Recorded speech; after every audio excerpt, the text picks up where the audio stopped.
मैं ज्योति पारिक और आपका हमारे महाविद्यालय श्रीमती मोरू देवी तापड़िया कन्या महाविद्यालय के यूट्यूब चैनल पर एक बार फिर से स्वागत है। लास्ट वीडियो में हम अपने बीए सेकेंड ईयर की मानव भूगोल के अंतर्गत हमने मानव भूगोल की जो नियतिवादी विचारधारा उसके बारे में हमने पढ़ा था और आज की वीडियो में हम संभववाद के बारे में पढ़ने जा रहे हैं। तो देखिए, संभववाद के बारे में हमने पिछले वीडियो में भी चर्चा की है जब हमने मानव भूगोल की जो फ्रांसीसी जो विचारधारा है वो पढ़ी थी, उसमें भी हमने संभववाद के बारे में पढ़ा था और आज हम इसका डिटेल से अध्ययन करते हैं। तो देखिए, संभववाद की जो विचारधारा है उसके हम विकास के बारे में हम बात करें तो इसका विकास फ्रांस में हुआ था। संभववादी विचारधारा का विकास फ्रांस में हुआ और इसका जनक माना जाता है विडाल डी ला ब्लास को। विडाल डी ला ब्लास को इसका जनक माना जाता है। इसके आगे हम देखें तो संभववाद के बारे में हम देखते हैं तो संभववादी जो विचारधारा है उसके अंतर्गत मानव और प्रकृति में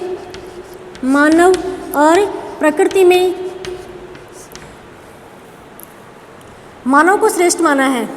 ठीक है, इसने मानव और प्रकृति में मानव को श्रेष्ठ माना है। संभववादी विचारधारा के अकॉर्डिंग जो प्रकृति है वो मानव के सामने केवल संभावनाएं प्रस्तुत करती है और उन संभावनाओं को मानव माने या न माने वो मानव के ऊपर निर्भर करता है। मानव प्रकृति की कोई भी चीज़ मानने के लिए कोई भी नियम या फिर कोई भी चीज़ मानने के लिए मानव बाध्य नहीं है। मतलब प्रकृति एक परामर्शदात्री है, प्रकृति को केवल एक परामर्शदात्री माना गया है। मतलब जो प्रकृति है वो मानव को केवल परामर्श दे सकती है। प्रकृति मानव को केवल परामर्श देती है। उन परामर्श को मानव माने या ना माने ये मानव के ऊपर निर्भर करता है। उस परामर्श को प्रकृति मानव के ऊपर थोप नहीं सकती है। ठीक है, इस प्रकार से जो प्रकृति के जो प्रभाव है वो प्रभाव मानव के ऊपर पड़ते हैं, लेकिन प्रकृति है जो मानव को नियंत्रित नहीं कर सकती है। ये हमारी संभववादी विचारधारा है। इस विचारधारा के बारे में जो अनेक विद्वान हैं उन्होंने अपने अलग अलग विचार प्रस्तुत किए थे। तो हम सबसे पहले विडाल डी ला ब्लास के जो विचार है उनके बारे में देखते हैं। ब्लास ने इसके संबंध में क्या कहा। तो देखिए, ब्लास ने अपनी पुस्तक मानव भूगोल के सिद्धांत में, ब्लास की एक पुस्तक थी मानव भूगोल के सिद्धांत, मानव भूगोल के सिद्धांत, इस पुस्तक में ब्लास ने अपने संभववाद के संबंध में जो भी विचार थे वो प्रस्तुत किए थे और उसने बताया था कि प्रकृति केवल एक परामर्शदात्री है। प्रकृति केवल परामर्शदात्री है। ठीक है, उन्होंने प्रकृति को अपने मानव भूगोल के सिद्धांत में बताया कि प्रकृति केवल एक परामर्शदात्री है। वह मानव को परामर्श देती है, लेकिन उनके परामर्श को मानव माने या फिर वह न माने वो मानव के ऊपर निर्भर कर सकता है। वह उनके परामर्श को मान भी सकता है, अन्यथा वह उनको अस्वीकार भी कर सकता है। ठीक है, उसके आगे ब्लास ने बताया कि जो मानव है वो कर्म प्रधान और कृत प्रधान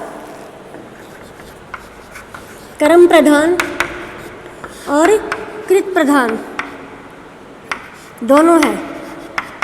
ठीक है, उसने मानव को कर्म प्रधान और कृत प्रधान दोनों माना है। ब्लास ने बताया कि मानव ही एक ऐसा प्राणी है जिसने जो प्रकृति में जो भी पौधे हैं उन सभी पौधों को विश्व के अलग अलग भागों में वह ले गया और उसको वहाँ पे उगाया और उसकी जो वृद्धि है उसकी भी मानव ने की है। ठीक है, उसके बाद हम देखें जो अगले हमारे विचारक हैं कार्ल सावर।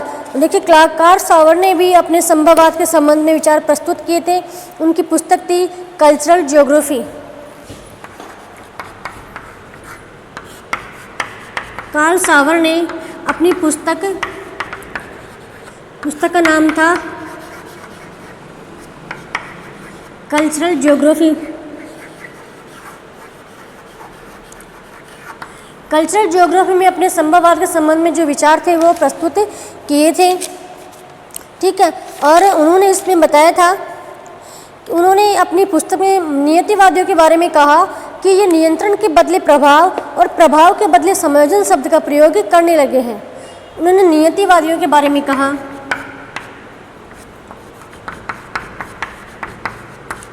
उन्होंने कहा कि ये जो नियतिवादी जो विचारक है वो नियंत्रण के बदले प्रभाव नियंत्रण के बदले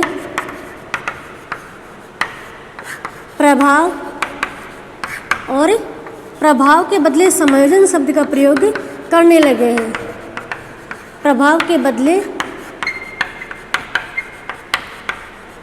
समायोजन शब्द का प्रयोग करने लगे हैं। ये कहा था कार्ल सावर ने अपनी पुस्तक कल्चरल ज्योग्राफी में। किनके बारे में?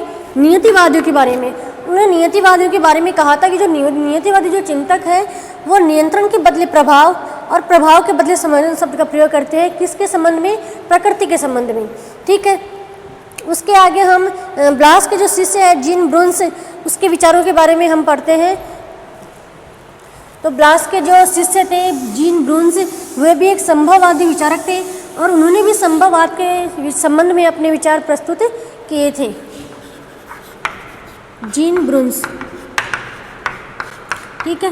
तो हम देखते हैं कि जीन ब्रुन्स ने संभववाद के बारे में क्या कहा कि वे मानते थे कि मनुष्य अपने वातावरण के प्रभाव को चुपचाप सहन नहीं कर सकता है, ठीक है, वरन उसे परिवर्तित करने में क्रियाशील रहता है। जीन ब्रुन्स ने बताया था कि जो मानव है वह मानव अपने वातावरण के प्रभाव को, मानव के ऊपर जो वातावरण का प्रभाव पड़ता है उस प्रभाव को चुपचाप सहन नहीं कर सकता है, लेकिन वह क्या करता है? वह निरंतर क्रियाशील रहता है प्रकृति में परिवर्तन करने के लिए, ठीक है। फिर आगे उसने बताया कि प्राकृतिक वातावरण द्वारा कुछ सीमाएं निर्धारित की गई है, ठीक है। प्राकृतिक जो वातावरण है,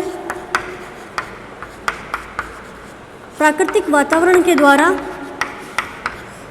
कुछ सीमाएं बनाई गई हैं, सीमाएं निर्धारित की गई है।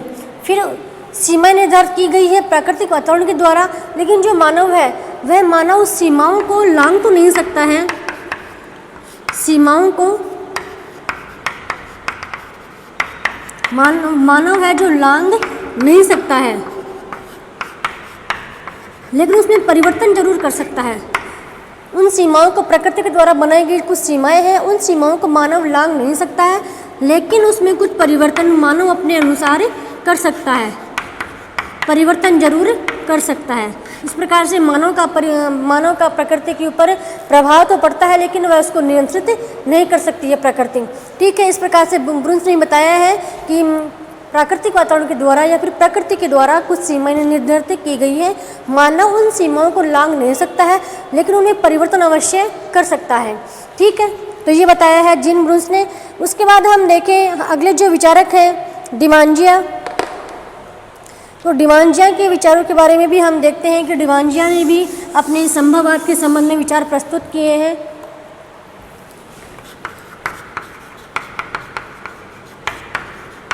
डिमांजिया, तो देखिए इन्होंने बताया है कि मानव शक्ति को सर्वोपरि मानते हुए बताया है कि मानव द्वारा वातावरण के परिवर्तन महत्वपूर्ण है। मानव के द्वारा जो परिवर्तन किए गए हैं वो महत्वपूर्ण है,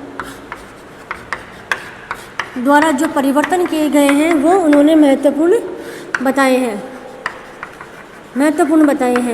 मतलब उन्होंने मानव का पक्ष लिया है, उन्होंने मानव को महत्वपूर्ण माना है, मानव के द्वारा किए गए जो कार्य उनको उन्होंने महत्वपूर्ण माना है।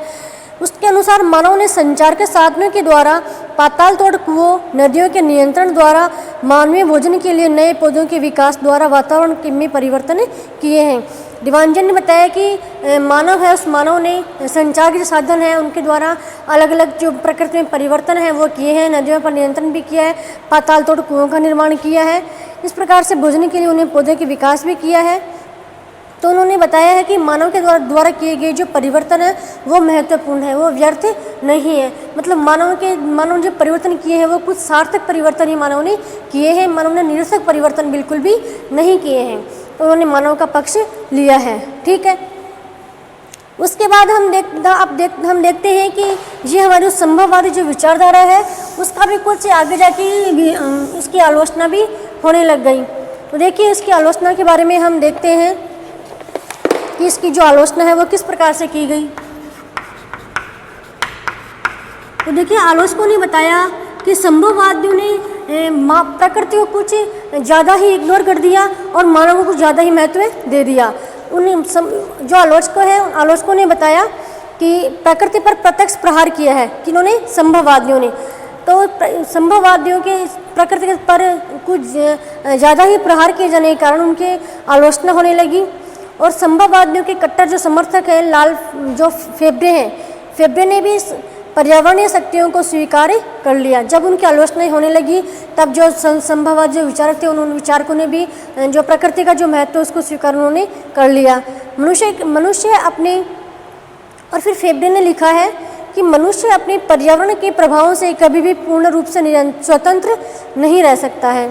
ठीक है, उसके बाद हम देखें तो जो विभिन्न संभववादी विचारकों ने इस कथन का पुरजोर समर्थन किया था कि मानव एक महान शक्ति है जिससे वह प्रकृति पर विजय प्राप्त कर सकता है। इसकी आलोचना का प्रमुख कारण यही है कि जो संभववादी विचारक है उन्होंने इसका बहुत अधिक तक समर्थन किया था इस बात का कि मानव एक महान शक्ति है, मानव एक महान शक्ति है जिससे वह प्रकृति पर विजय प्राप्त कर सकता है, ये कहा था संभववादियों ने, और इसी वजह से उनकी आलोचना होने लगी थी। संभववादी विचारक बुन्स ने कहा था कि मानव पृथ्वी पर निवास करता है, वह पृथ्वी पर निर्भर रहता है। अतः स्पष्ट है कि न तो प्राकृतिक शक्तियों से सर्वप्रभावी है तथा न ही मानव प्रकृति का विजेता है। मतलब जो संभववादी विचारक है उनका आलोचना होने लगी और आलोचकों ने बताया कि ना तो प्रकृति सर्वप्रभावी है और न ही मानव है उसका विजेता है। ठीक है, दोनों के आपस में संबंध का ये परस्पर सामंजस्य पर आधारित है तथा भूगोल का जो मूल उद्देश्य है प्राकृतिक तथा मानवीय शक्तियों की सामंजस्य स्थापित करना। मतलब भूगोल का मुख्य उद्देश्य क्या है कि प्राकृतिक और मानवीय संबंधों के मध्य सामंजस्य स्थापित करना ही इसका मूल उद्देश्य है। प्राकृतिक और मानव के मध्य सामंजस्य स्थापित करना, सामंजस्य स्थापित करना ही प्रकृति का मूल उद्देश्य है। लेकिन हमने अभी तक दो जो विचारधाराएं पढ़ी है।